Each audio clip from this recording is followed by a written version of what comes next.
কোনটা দেব? ওরে শরীর তো খুবই দুর্বল। কি বল?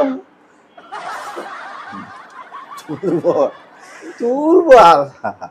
আরে আর শরীর কইেন না, খুবই দুর্বল ভাই। আরে কইেন না, ডাক্তার একজন দেখি কেলা কচু ছাগল আসবার খাইতে কইছে। মই গরিব মানুষ, হ্যাঁ পামো কই? লগে কেউ আয় নাই? লগে লগে আইছে একটা বান্দরডারে লইয়েছি, বান্দরটা জানি কম গেছে পারি নিয়া। বিয়ে শাদী করছেন? হ্যাঁ বিয়ে শাদী করছেন? কি শাদি? বিয়ে বিয়ে বিয়ে। না না না, বিয়ে পড়ি নাই, আমি কলেজে পড়ি নাই। শুধু খারাপ, আপনি শুধু খারাপ। এই সময় কি খারাইতে পারবো অসুস্থ? ওরে